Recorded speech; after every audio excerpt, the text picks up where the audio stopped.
Do you do uniforms in all your businesses? No, I don't. Do you Most of them I do.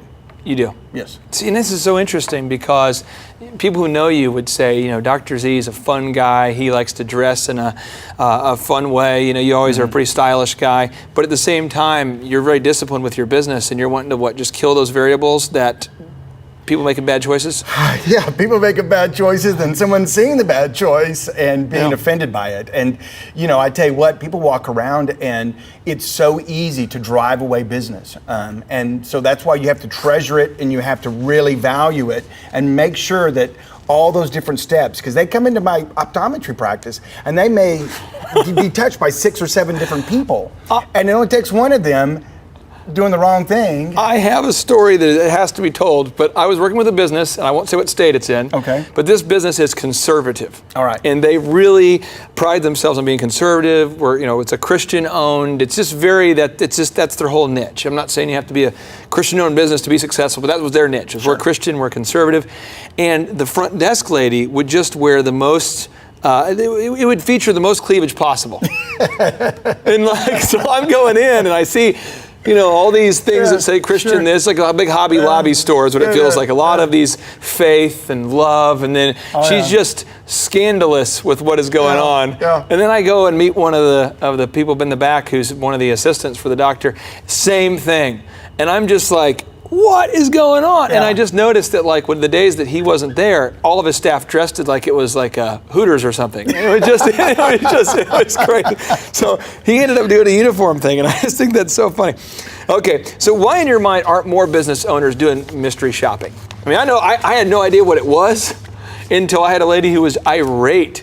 And then I said, well, what could I do to help you make the service better? I felt horrible because she was so mad at me. And she says, why don't you hire some mystery shoppers? In my business, we do. What? And I was like, oh, that's a good idea. Great idea. But why don't you think most people do? Why do most people not do it? Probably just ignorance. I mean, they don't know about it. They don't think about it. I mean, that is one of those checklist of things that until you kind of get your head wrapped around it, until you do it a few times, see the value in it, you may go, oh, things are okay. And you move on. And, that's the problem. There's too many businesses out there that it's just okay. And we're looking for excellence. We're looking to grow. We're looking to be dominant in our sector. And in order to do that, you have to tweak those little things. You throw out the words a lot, excellence, dominate. But you really, that's what you like to do. And I think it annoys you maybe to be mediocre. You want it to be awesome, right? If you're going to do it, why not do it right? So let's talk about this just for a second with this particular business. Okay. Is it the largest auto auction in Tulsa now or near? Yes. Okay. Second in the state and the fastest growing in the state. And so to grow it, it seems like your entire focus is on quality control. Yes. People say, well, you're a good marketer. That's true, but it seems like the word of mouth is now by far the biggest driver of growth. Is that?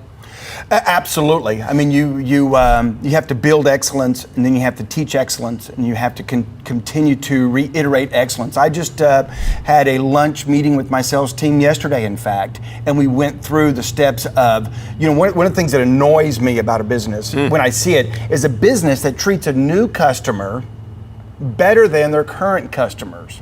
i.e., if you join up with us, we'll give you a new phone. Hey, I've been your customer for 10 years. Can I get a new phone? Oh, no, you're not a new customer. Oh. So that was actually at a meeting this week with my sales team. That was the emphasis of the lunch, is saying, listen, we need to make sure as we're going out trying to conquer new territory that we don't forget the territory we've already conquered. Let me give you an extreme example that I thought was awesome. I want to see if you agree with this. Okay. There was a business owner that I'd worked with who already was doing this on his own accord. I didn't help him. It was just something he was doing.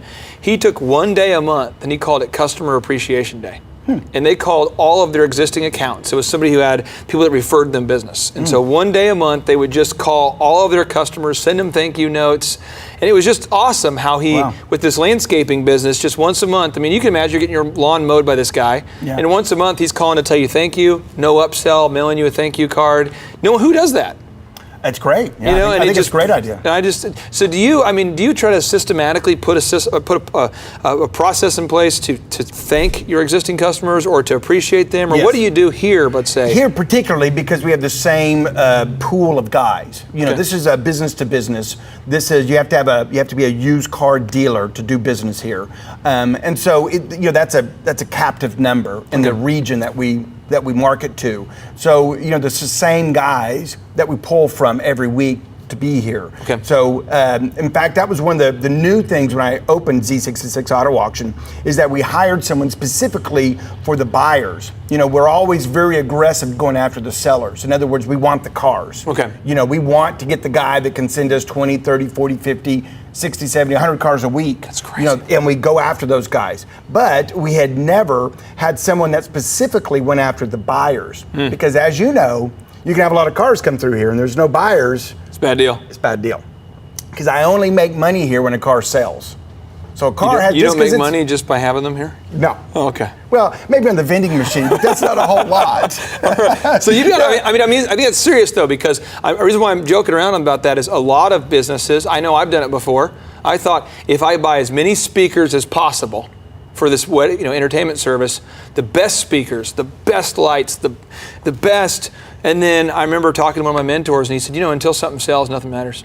Right. And I'm going, oh, thank you. Yeah. So I think a lot of business owners, we're buying a lot of stuff, we're getting a lot of things, we have to move that. So Right. you had somebody who specifically has that relationship with the buyers? Yes, and they go out and call on them and they treat them special. And that's what one of our sellers a few weeks ago pulled me aside and said, man, you guys have got all the buyers. Some of these guys I haven't seen in 10, 20 years. Yeah. And they're, and they said, how did you get all the buyers? And I said, well, we treat them like I treat you. And he looked at me and I said, hey, listen, you get treated special everywhere you go. Because you can bring 30, 40, 50 cars wherever you go and you're a big deal. And this guy out here buying 2 and 3 cars has been treated like he wasn't a big deal. Guess what? I treat him like I treat you. They're all VIPs. And he looked at me and he goes, wow, that's why they're here. I said, yes. That deserves a boom. It's just like a boom. Boom.